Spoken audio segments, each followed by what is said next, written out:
means a pitcher filled with water and leaves of mango tree, and a coconut in the center, which is symbolic of the perfection that you are, the fullness that you are, the divine that you are. So the Purnagambham was there, and the Deepam, that is lamp, lighted lamp, flowers. And this was going on, the ceremony was going on. Suddenly a little boy around 5 or 6 years old appeared there. He pushed everyone aside, and suddenly he pointed a flare gun at me and shouted, "Hands up!" Needless to say, the family was shocked and embarrassed. And just to save the family from their embarrassment, I burst into laughter, as though it was as a comedy, a hilarious scene, an expression of innocence. After a short pause, the family also joined. They were trying hard to hide their embarrassment. And now that was scene 1, okay? Now we moved to scene 2 of the drama. I did a short puja in their family shrine, and thereafter the family led me to their living room along with their relatives. And there, on the extended base of the window pane, the same boy was sitting intently looking at his iPhone. He was neither aware nor did he pay any attention to the whole bunch of people, around 20-25 people, including the boy's parents, grandparents, close relatives, who just walked into the room. Obviously, he was playing a video game. Just out of curiosity, I peeped into the screen and was taken aback to notice the boy playing a war game. And but this time, the mother sprang into action, and she snatched the phone from him, asking, "Who gave the phone to him?" And the grandfather was the culprit. He sheepishly said, "I just wanted him to make him sit somewhere quietly." So, of course, all of us agree that technology is important. Very, very important. No doubt about that in our minds. And it has great potential in the development process of the world and the entire humanity. But everything, things were moving smooth, but things were moving smooth, however. So there are so many howevers looming. So my first question to Mr. Punaja Machaya is, while accepting the tremendous potential of technology, we cannot turn a blind eye to accepting the negative influence of technology in society, especially the youngsters, the future generation. It is in fact, it is happening, it's a fact. It's happening right now, all over the world. While we are engaged in this conversation, it's happening. Millions of people are engaged in useless, harmful, and anti-social activities. And what are your views on creating the necessary awareness, thereby helping people to be more understanding and considerate? First of all, thank you, Swamiji, for this opportunity and to be here with you all. I think the question is very profound. I think I was just reflecting as you speak. In Eastern wisdom tradition, we talk about sankalpa. What is the subtle intention with everything I do, right? Technology is neutral. It can be used to save lives, it can also take away a life, right? A gun can protect, a gun can kill. So if you look at today, if the same kid was watching Kurukshetra, right? It was another war. It was playing another game. It was a different setting, but same story, versus Call of Duty, right? I think when we design games, there is, and this is my favorite topic, I always said, it takes 10 years for a doctor to prescribe medication. right? You got to have an MD. You cannot prescribe anything unless you're qualified, you've paid your dues, you've taken an oath that you will save lives. You can design a game in 1 week, put it out there, somebody can download it. What is the intention of which you're using technology? And I really believe, and I talk about this all the time, you got to take the Hippocratic Oath. What is the oath of software engineers, somebody who writes a line of code? What is the oath a technologist takes when they put technology out? How can the App Store not put that criteria? Have you had that, right? So today I think, I always have this conversation. The biggest bane is, I always say I want to create an app. It's going to be the, it's, what do you call that? The game, the dating game, right? The swipe left, Tinder. Opposite of Tinder is going to be called tender, right? Tenderness being a virtue. Why did we build an app called Tinder when you can swipe and look at an amazing human being and say right, wrong, not good, not bad, whatever. So I think there is this conscious, I think the ethics, we as engineers, technologists, developers have to all go back into ethics, right? Ethics of design, ethics of being, your technology being in this world. So when I look at this is something I deal with every day as part of the Chopra Foundation. We look at mental health. Our teenagers are struggling. Every 40 seconds, we lose someone to suicide globally. In this 1 hour conversation, more than 60 people would have died, right? This is the standard today. So what can we do about it? And I think today we have to go back to the drawing board. I think we have to get more conscious. We have to become more responsible. I think as technologists, we just can't say, I'm putting an app on the Google Play Store. And this is a challenge I have with AI, right? What is the biggest challenge we have with social media? An algorithm as simple as Twitter said, I want to share more information. Facebook said, I want to connect friends. What did it do? It created addiction. It created basically optimized for engagement. And all the challenges we have today is what's happening. We have to prevent that. And I believe there are 3 things. Technology is neutral, but along with technology comes new responsibilities. And if the technology gives you power, it is going to create a race. And that race, if it's not moderated and controlled, will create a disaster. So it's time for us to really ground ourselves and become more conscious.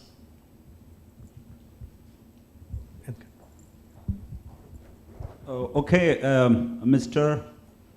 Machaya, sorry. Thank you, Swami. You just mentioned about Sankalpa. And Sankalpa is not a thought. Sankalpa is not a thought. It's not a desire. It is not a resolve. Sankalpa, spiritually, Sankalpa means something beyond. I mean, someone who can connect with the source of energy can make a Sankalpa. But ordinary human beings can only take a determination.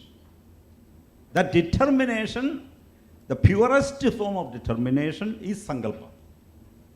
The expansive form of determination. So the parents have to have the determination to create this Sankalpa in their minds, in their lives, to educate their children. So, I recall a story Amma shares with everyone. Once a father advised his teenage son, you should never visit any nightclubs. Why not, Dad? Asked the son. And the father said, because you will see things you are not supposed to see. And this roused the boy's curiosity, and so he went to visit a nightclub. After returning home, he said, Dad, I went to the nightclub tonight and saw things I'm not supposed to see. And the father asked, what did you see? What did you see there? The son replied, I saw you. So, if parents are behaving like this, if parents are setting this kind of example, how can, children learn? They will not. So, and also you mentioned about inner space. Sorry, what was it? I forgot the word used.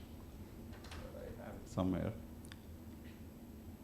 medicine? You said something about medicine, right?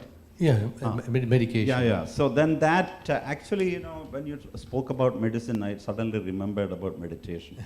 So, it is a kind of medicine. yeah, medicine and medication should go hand in hand, it is said. So I thought I would pose this question to Dr. Srinath Reddy because, you know, if my understanding is correct, both medicine and meditation comes from the same Latin root, right? Yes, sir. Medicare?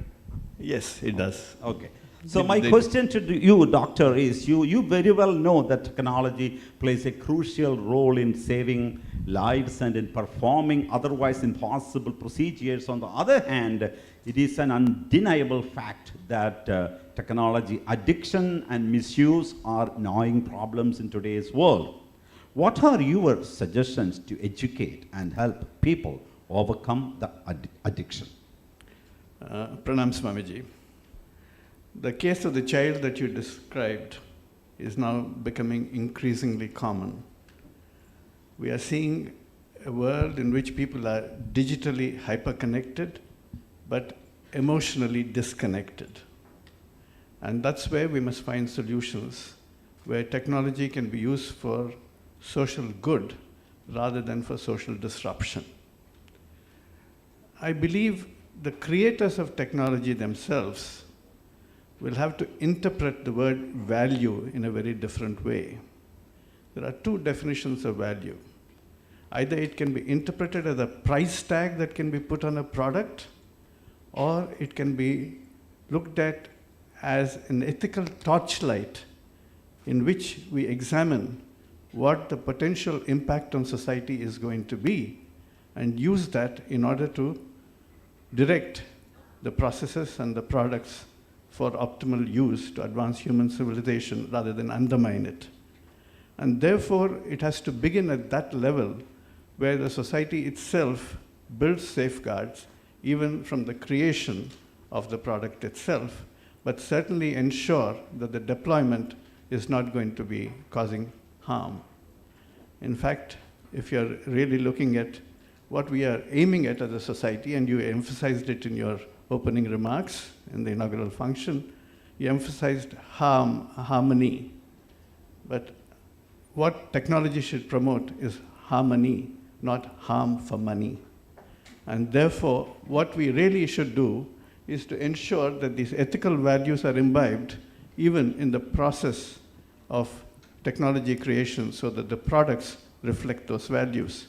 At the same time, we ought to build in the kind of regulatory safeguards as well. But regulations will only serve a limited purpose if human beings are still not convinced about the need for that regulation and wish to flout it.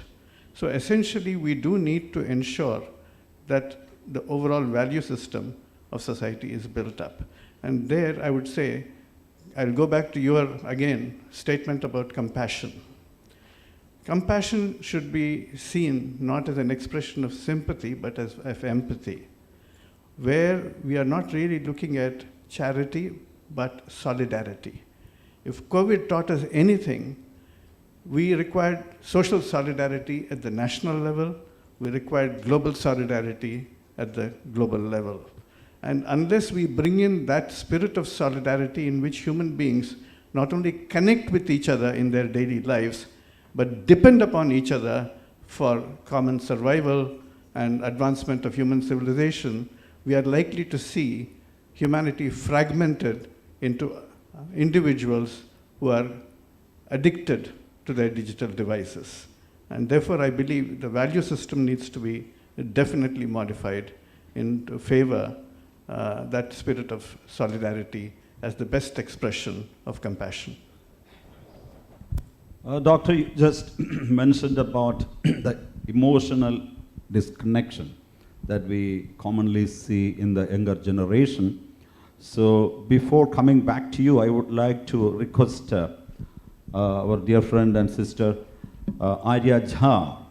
You are a youth ambassador and your generation is known as the technology native generation. You are native to all the social media platforms, touch screens, emojis, Snapchat, Instagram, and are too cool for Facebook, Twitter, and so forth. I must say that your generation is smart and intelligent. I mean, you can certainly achieve great things. You can certainly soar to greater heights. At the same time, as Doctor just mentioned, I agree with Doctor about emotional immaturity. There is emotional immaturity, hence most of the younger generation have no respect for parents, for elders, teachers, etc. You know, there was a time when the guru used to sit on a raised platform and the teacher and the students would sit in a lower level. But now you have this balcony system, so the teacher is on the floor, on the ground, and all the students are up. So the teacher helplessly look up to the students for lessons. So anyway, so I'm saying at work, I mean the youngsters are really good at work, but at home and in relationships, they are failing. You know, personally, you know, we as ashram residents, we see a cross-section of society, of the entire world in our ashram. And every single day we hear so many divorces, and that too, you know, they have lived together only for 6 months, or maybe 2 months, or 3 months, or 1 year. So I'm not underestimating your capacities, inner capacities, but at the same time, they lack love, they lack understanding. There is no compassion. How do you address this technology addiction, value erosion, which is equally important in the building of a nation or the world as a whole? First of all, pranam to everyone. Before addressing the question, it's a very popular saying that don't give your children valuables, give them values. So it is very important from the very beginning to tell children about the value, whether at its home, whether it's in the school, or wherever possible, wherever you see your children, wherever you are interacting with them. So it's very important to tell them about values and not to give them valuables. Valuables could be, you know, it's a totally different aspect, but anything that is very important right now and the need of the hour is to know about the values and why it is important. Because values is something that shape us as a good human beings. And it makes us responsible in the society, and it motivates, value is something which motivates every individual for collective social growth. When we talk about the technologies and innovation, it is something that is never going to be stopped. Technologies and innovation is going to be, getting more advanced, and there's going to be a several work every day, every single hour, every single second. So the thing is that we need to notice, and we need to be aware about that what is getting behind. So somewhere values and ethics is something that is being left behind in some of the aspects, and especially among the kids, especially among the children. So it's very important that with technology, we should move forward with the values and ethics, because then it is only possible, because then only the 360-degree development is only possible. So this is what I say, that values, teaching the values from the very, initial age, and making them, making them an emotional being, and is very important. So that's what I say. Thank you, and right you are. As you said, don't give valuables but values. But who is supposed to give these values to the children? Who is supposed to instill these values in the children? Anything? Who is supposed to do it? If we are talking in regards to children, so everything starts from home, from parents, from wonderful, mom, wonderful. dad. Are you married? Sorry. No, I'm No, not. okay. If you were married, I was going to ask a question to you, but you are not. So I will hold my question for now. Okay, please go ahead. Yeah, so everything starts from home, and children do what their parents do. They learn from them. Whatever they see, they try to replicate them. Because I remember in my childhood days, what my parents used to do, I also wanted to do the exactly same thing. So it happens. So they watch, they observe, and with the observations, things start. So it's very important for now, because it's not just children who are having the technologies in their hands. It's us also, it's our parents also, their parents also, their neighbor, their whole family, the whole system in which they are living. So it's very important that we all manage everything very rightfully with responsibility, because we know that children are around and they are observing us, and soon they will be replicating us also. So it's very important that we do things in the right way. Good, thank you. I'm reminded of one of Amma's sayings. Amma says, every one of us should try to become a Srestha. Srestha means noble. Noble, I mean in the sense, set an example. Every one of us should become a role model, because someone somewhere is looking up to us for inspiration. So Amma says, some is the source of both a person's home, is the source of both a person, just as Miss Arya pointed out, home is the source of both a person's good and bad qualities. Almost everything, Amma says, almost everything that influences a child's mental health comes from their family environment. By the time a child is 8 or 9 years old, the foundation has already been laid for 70% of their mental growth. So my next question is to Dr. Bhavani Rao. Dr. Bhavani Rao, you have been with Amma for the last so many years, with Srimada Amritanandamayi Devi. Amma blends technology and spirituality, or science and spirituality, in such a beautiful manner. And you are the India coordinator of C20 Gender Equality. You have wide experience working with remote villages and villagers. And these people, they are not the technology savvy people. At their happiness level, it is much higher than city dwellers, or people who people who use technology in their everyday life. So, what are your thoughts? Does technology decrease our happiness level, our contentment level, or are we simply using it incorrectly? And from Amma's perspective, from what you have imbibed from Amma's life and teachings, how should technology be designed to help overcome gender equality? To achieve gender equality, ma'am. Okay, whatever. You interpret. So thank you, Swamiji, for the question, and Om Amriteshwari Namaha, my pranams at Amma's feet, and Swamiji, and good afternoon, everyone. I hope no one is sleeping. I do see somebody over there sleeping, though, in the back over there. But very interesting question. Makes you really reflect on the journey that Amma put us on when she sent us to the villages. Actually, that was the first thing that I noticed about the women in the village. So you're going to help them, that's what you think, right? But when you end up in the villages, you find actually these women are probably far stronger than you. Physically, 100% stronger than you. They carry loads like that, and I cannot even pick up a child and walk for a few steps without actually panting. So physically, they're stronger. Mentally, they're far more resilient. They can lose a child and still get up the next day and then do their things. Mentally, they're strong. It's just every which way, they seem to be much, much stronger than the first thing that comes to your mind. What the hell am I actually doing over here?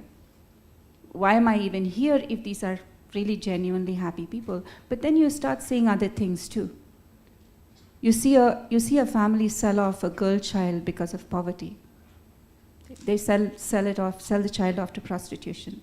And you see that somebody is sick, is so poor, and they're so remote in their villages, they don't have access to a primary health care center. They carry somebody on their shoulders and walk for miles before they get the first transportation to take that person over there.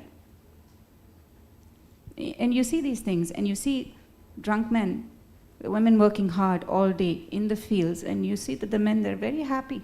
They're drunk, completely drunk. So if you ask me, very, very happy villagers, the men in the villages are super happy because when they're not violent. But I've seen mothers put pillows at night where they sleep because they're scared when the son comes back drunk, he comes back with a knife and he may stab her in his stupor. And this is not very far from here. This is a story from Sadival village, which is just about an hour from Coimbatore. I know a mother who goes every day and sleeps in the house of her neighbor because she's so scared of her son. Are we truly happy? I mean, what is the measure of happiness? What is the measure of joy? You could be happy and you could be resilient. There's a small child who's eating a moldy bread. He doesn't get sick because he's used to eating moldy bread. Does that mean we give him moldy bread? So why are we in the villages? There are certain things. Will we go and stay and live like them? Will we give up our lives as we have now? Our phones, our air conditioner, our cars, everything, and stay and live like them in their places. If we say that, no, we're not ready to do that, then there is something that they don't have, that you're not willing to be there. You may not be used to it, but just even conceptually, if they're really so happy, can you take their place and be happy? So I think the question is, it's a lot more complicated than that. Resilience is actually a very tricky word.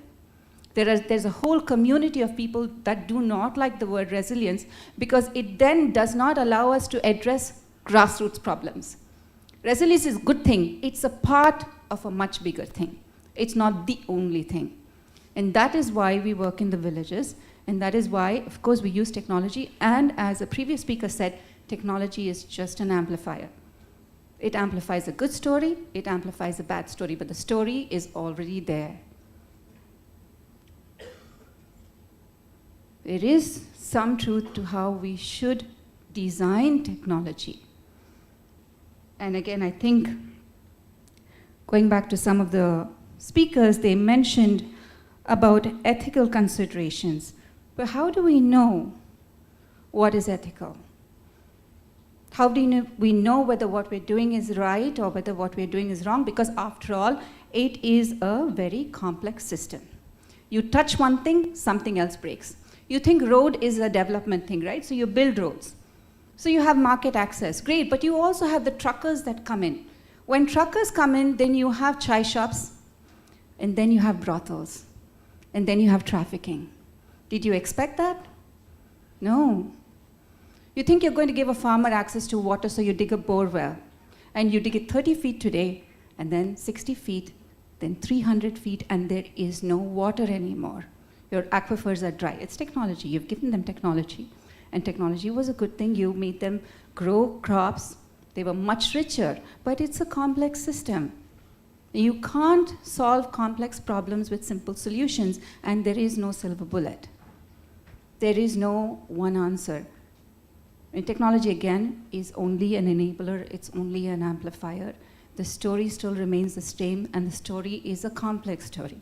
So what we do at Amrita, Swamiji, because Amma has shown us, and the reason we have that is because she makes us stay and live in the village. So we don't just glance at the village. We kind of experience the village, and you see the complexity. So she makes sure that we design our technology to the best of our ability. It's not perfect, but we have a systems approach to it. So we don't narrow it down to just one thing. We actually have an entire framework that looks at women's empowerment as a complex system and looks at women's vulnerabilities in multiple dimensions, multiple contexts across different geographies. We see how those vulnerabilities actually change when you design an intervention. So intention is good, but how does that intention actually unfold itself? And based on that, we come up with our technology solution. And in terms of more intention, because that came up, the sankalpa came up, and the motivation again came up, I have another comment on that. Motivation is good, and it's great, and it's the starting point of everything. And it reminds me of the Mohini Bhasmasura story, where very well-intentioned Shiva gives a boon to Bhasmasura, saying, whatever you put your hand on, it'll turn to fire, and then it just rebounds back on him, right? So motivation is good. Shiva is a very compassionate God. I love him dearly. But compassion and motivation is just the starting point. So Amma says that, because in the light of Amma's concept, Amma says that everything is contained in this one mantra from the Lalita Sahasranama. It says, Ichha Shakti, Jnana Shakti, Kriya Shakti, Swarupini Nama. She who is the power of intention, the power of knowledge, and the power of action. So you have to combine all these three things to make anything effective. And so the intention always starts with compassion, must start with compassion. Compassion is your intention. It needs to be fortified by knowledge. And the knowledge is of two types. One is hardcore facts. You need data. The second is an empathetic knowledge, what Doctor was saying. You have to have an empathetic understanding that is beyond your data, of the people that you serve, of the system. And the third is it needs to translate into action that is altruistic. You can act, but you cannot be attached to the results of your actions. And this is a disclaimer in a way, but in the sense that in some way you're distancing yourself from the results of your actions, but when you are too attached to the results of your actions, you can actually skew the actual system in a way that is biased. And that is one reason why also, of course, for spiritual reasons also, you need to stay away from the results of your actions. And so this I would say would be the foundational philosophy behind design. And of course, when you come down to more mundane things, you have to have inclusive designing, you need to have women, you need to have the minority communities, and those are the more technical sides of it, but this is more the philosophical foundations of Thank you, Dr. Bhavani. And yes, as Bhavani Rao rightly pointed out, the system is very complex. And Amma, I remember one of Amma's sayings that the first step has always, we must take the first step in the right way. The first step has to be correct. If you make a wrong step in the beginning, if the first step is wrong, is erred, the rest of the steps that you take will definitely be wrong. So somewhere in the past, we took a wrong step. Therefore, it became complex. So I'm coming back to Mr. Punacha Machaya. How do we correct this? Obviously, we took a wrong step. And, I always strongly felt that theory is very easy. Concepts are easy. So I'm requesting Mr. Punacha Machaya if he could share a personal experience, because personal experiences are more powerful than theory or concept. Can you share an experience from your personal life, or from your public life, from your official life, where you helped someone to transcend, to overcome technology addiction? I think this is a very powerful question. As a father, I have two boys, 18 and 22. So firsthand, I can tell you this is something I work with every day, right? A kid who was 16 was going through COVID, and for 2 years was online. And now, after COVID, has to immediately go back into a regular school. So I think as far as technology addiction, it's a very, very hard problem. But I think where I would like to say is that what we have done personally is to really get back into the core of who you are. So everything I go back to, and with my sons and my family, is I always go back and I teach a couple of things, right? We talk about Aham Brahmasmi, we talk about all these principles. I said, if you look at the common denominator, as we're listening to Dr. Bhavani speak, I think greed is a big challenge in our society. Everything is designed around greed. So unless we address greed, I think Gandhiji said there's enough in the world for every man's need except for one man's greed, right? So one of the things I'm teaching my boys is net worth and self-worth are inversely proportional, right? So I always tell them, do not look at your bank balance. That doesn't really matter. Who am I? Who are you? Who are the core of your being? Self-worth, not net worth, right? The other thing which I teach them every day is do all the good you can in all the ways you can as long as you ever can. So that's a principle at home. I teach them, even at work I teach that, right? I teach everybody I work with. And there are 3 principles Deepak and me talk about. Everything, we work with partners, we work with technology, any company. Authenticity, are you authentic? Do you have integrity? Or doing what you do, does it have a higher purpose, right? If you check these 3 things, and the last one, do you have joy in your life? We will work with you. So when you design systems, when you work on technology, or work on anything you do, and you work with even your parents and my kids, I always do the same thing. Are you authentic? Do you have integrity? There's a higher purpose, right? Are you coming out of fear? What are you coming out of? What is the principle you're following? So I think at the core of it, it sounds like a moral science study class, but as a father to a son, that's how I talk, right? And that translates not just from father to a son, but the father to as a CEO, as a business leader, as a partner, I do the same thing. Other principle I use a lot is love. And I say love in action, because action without love is irrelevant. And it's based on the 4 principles, the 4 A's. The first A, and this is good for the new generation, is attention. Deep listening with every cell in your body. People today do not listen, right? As they're listening, they're doing 10 other things, right? Attention, deep listening. Once you have attention, the next A is appreciation. You appreciate each and everyone's uniqueness, right? And we are like spiritual being having a human existence. If you do not have attention, you do not have appreciation, then the whole thing is affection, love, kindness, tenderness, compassion. And the last A is acceptance. It is hard to accept yourself before you can accept anybody else. So I would say putting into words and actions, this is a principle we have imbibed into not just it's an operating system of everyday living, right? And that I think even as a technologist who designs technology, I cannot go back and I work with my teams to say, are we following these 3 principles, authenticity, integrity, higher purpose? Okay, thank you, Dr. Punacha. And if you don't mind, can I ask you one question? And if you don't want to answer, it is fine. Absolutely. I understand. So do you ever go back and check whether your children are observing the advices you give them? No, they completely do the opposite of everything I say. But I never give up. I am basically, I follow what I call passion, hunger, drive, PhD. And with my older son, who is now a golfer, and I said, you don't like school? Don't worry about it. Follow your passion. And as long as you're following your passion, he's a golfer, I said, go do it. But you're absolutely right, Swamiji. I say something, they do the opposite, but I never give up. I am relentless. That's good, that's good. That's your dharma. You can only do that. You just never give up. But, if they go astray, it is not your... But they're kind. After all my love conversation... But you are very honest. I appreciate honesty as a father. Thank you so much. And this will be a great lesson for our listeners.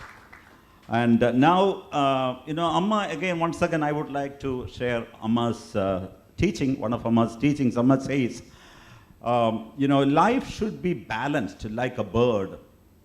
I mean, the 2 wings. One of the wings is karma. The other wing is devotion, bhakti, and the tail is jnana, knowledge.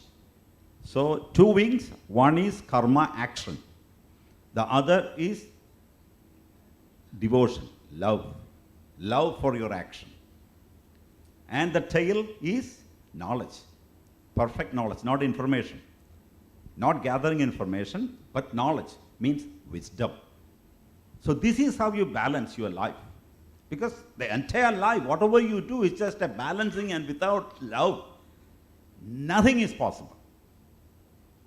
Whether you are the CEO of a multinational company, or you are a cricketer, or you are a teacher or a musician, or whatever you are, wherever you are, regardless of your power, your position, your status, without love, if you don't fall in love with the work that you do, it's a waste. So, doctor, once again, I'm requesting you, if you could share an experience, a real life situation where you helped one of your patients to overcome some of his weaknesses. I mean, I may not, it doesn't necessarily have to be addiction to technology, but it can be anything else. Have you ever had such an experience? Have you ever helped a person to overcome or transcend a limitation, a weakness? Yes, indeed, because we deal with a number of people who come with different types of addiction. I'm not only talking about digital addiction here. For example, smoking, tobacco consumption is one of the most addictive substances in terms of, actually, nicotine is more addictive than even cocaine or heroin. So we have not only combated tobacco as a major public health threat through policies and regulations, but we have actually worked with individual persons in order to try and get them off the habit. And that itself requires a fair amount of effort in persuasion and trying to explain what the consequences of a continued addiction are, not only for the person, but also for the family members. And quite often, the emotive appeal that you're harming your children works much more strongly than saying that you're harming yourself or even harming your wife. Frankly, it's the child that actually appeals to everybody. Indeed, there are many other areas of addiction that I must also mention, because you asked for technological addiction. Even doctors are addicted to technology. The only difference between men and boys is the price of their toys. So you find that many of the doctors are pursuing technology because it is so seductive. It is appealing, and it gives them a sense of power, apart from money. And that is where we have to definitely draw guidelines and say, look, this patient doesn't require a stent. This patient doesn't require a coronary bypass surgery. You're likely to cause more financial and biological harm by pursuing this path. Just because you can do it, you need not do it. The question is, should you do it or can you do it? You have to differentiate between that. And therefore, the action has to be really hinged upon what the benefit or harm you're conferring to the person. And that appeal has to be made constantly so that the doctor's addiction to technology also is, in a sense, weaned off over time. And this requires a fair amount of persuasion. Thank you. So I think we are running out of time. So the last question to Arya. Arya, you belong to the younger generation of journalists, right? Yes. Yes. So there is a common belief, there is a common impression that younger journalists are not very straightforward, that they are not mature, and they don't. I mean, in the name of objectivity. What is professionalism? Professionalism or objective, to be objective means to be balanced. But most of the journalists, even when you watch the debates happening on TV channels, you will clearly see the anger or the person who is supposed to be balanced, impartial, is strongly inclined to one political party or one person or one group. So my question is, do you think that this is the influence of modern day world, this is the influence of technology, and have you ever been able to help someone to be more impartial, more professional, more balanced? I mean, when I say you, it can be your group. You may have a group, you're working with a group or an organization. So starting with the basics. So the work of journalists and the sole work of whole journalism, the concept is to inform people, to inform about the news and whatever happening around the world, the globe, the surroundings. So this is the actual work of journalists. These days, the question which has came upon now, and what we are noticing these days, the whole news and the whole concept of news, debate, is revolving around the programs and how interesting can program be and how much traffic we can get. Traffic on social media, TRP on broadcasting. So this is something which is, something people in this business consider more as an achievement than just, telling the exact information and exact news to the public. So this is something where the problem lies, and this is something we need to work upon this. Now, coming upon the new generation of journalists, so we are very well aware of that what public needs to know about and what public exactly wants to know and how we need to present the news in front of the public and what words we should use. But sometimes what happens, because there's so much competition, like I said, the work TRP and the traffics on the social media, and there is a constant competition between the different news channels, newspaper.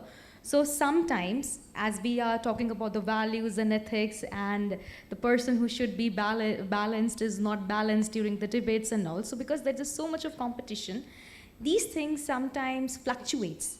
And then when these things fluctuates, what Swamiji told is exactly we see on the television and on the newspapers, and sometimes the reports which we read and whatever we understand. May I interrupt? Yeah. Are the younger journalists, Yeah. newspaper reporters influenced by the social media platform and all kinds of things that are being posted on the social media in the name of news? Because for example, in today's world, WhatsApp has become the main source of information, and 85 to 90% of information or the videos posted on WhatsApp are wrong, nonsense. They are fake. So are modern journalists influenced by such things? We generally don't, because You don't? Huh? no, True? because we know the source of news, we know how to get to the real sources, and we can do the fact checking, and we can do the whole research upon that, because we know some tactics and we timed it. It's not the experience of the public. Yeah. Now, Can I get some feedback from the public No. for this comment? No, now this is something personal, and what I see in my group and in my company. Now, coming upon that, do we really get influenced and then we tell news according to that? So it depends upon the individual perspective, that what kind of news you like, what kind of way of representation and presentation you like, and how you are taking it, whatever we are telling you, whatever we are putting in front of you. So it really sometimes matter. And coming upon the second question, that do I have helped my colleague or people in my group to be more balanced? So it happens a lot that when some news breaks in the newsroom and there's some primetime news, so there's a lot of, emotions going around and the mix of emotions going around. So sometimes it's very difficult and tough to balance out the particular news and put it out in one form and one functional form. So that time we all sit together. We all discuss about it, and we just put out the way, and we just read it and discuss and listen to other people as a third person, as an audience, and that's how we help each other. Swami, you want to add one thing? Please. I want to just say, for the record, as we know, a year from now, or even now, AI, the first generation was AI curation, was social media. The 2.0 is AI creation. Deepfake video in a 3-second audio clip, I can create an entire conversation of a person. So we are entering a very interesting inflection point where I think the elections of the future, we will have no control if we don't do something. Journalism is content verification, the way it has happened, is going to fail. And this is something we need to look at technology in the future, like what we see, and that's the scary part. So I think we need to take it's a much bigger conversation. The way I look at it, journalism, reporting, content, to your point, we will not be able to distinguish what is real, what's fake. So basically, we need to be compassionate. We need to be loving. We need to have the awareness, the real meaning. We need to imbibe the real meaning of Vasudhaiva Kudumbagam. One family. The world is one family. That feeling of that experience of oneness, at least a little bit of that experience of oneness is most important in today's world, not just in today's world, for the future generation as well. So, values are most important, compassion is most important, so may we be able to inspire and guide the younger generation to a world of technology, because technology is going to be unavoidable, indispensable. It is going to become part and parcel of human existence. So let us build up a world of technology based on 3 C's. C, compassion, conscience, and cheerfulness or contentment. 3 C's. Thank you so much.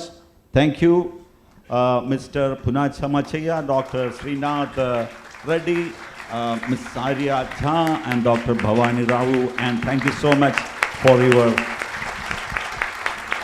participation, wholehearted participation. Thank you so much. Om Amriteshwariye Namaha. Thank you, Swamiji, for leading this wonderful and highly thought-provoking discussion on these very important topics.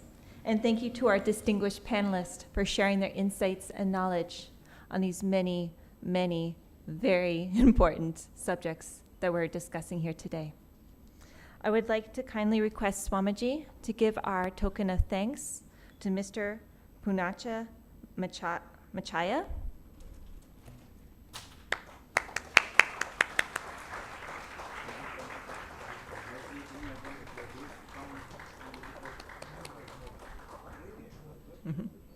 I would now like to request Swamiji to also give our token of thanks to Dr. Srinath Reddy. And I would like to request Professor Bhavani Rao to please give our token of thanks to Ms. Arya Jha.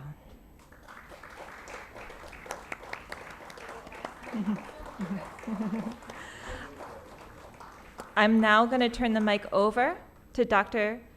Krishna Sri Achutan to share our next announcement.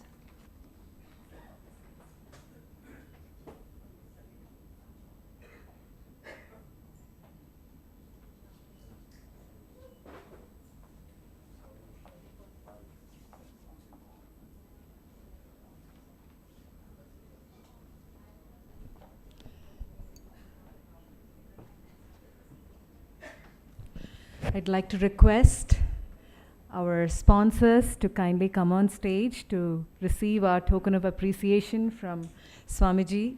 It is their contributions that have helped us make this event a grand success. I'd like to request GenWorks, Arun, Yakundi, or Priscilla Ebenezer to please come on stage.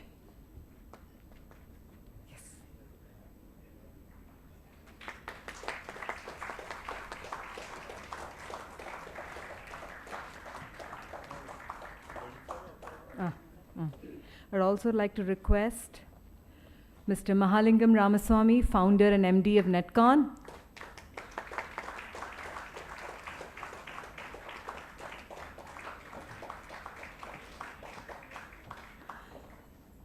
I'd also like to request Ms. Sheba Shivkumar and Anshuman Hazarika from ISAC.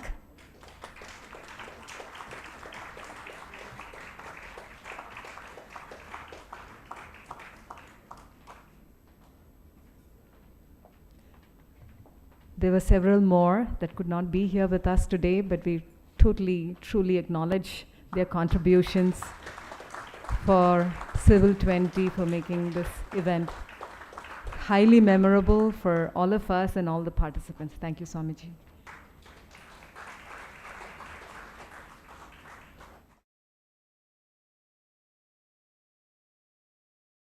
A photo shoot that was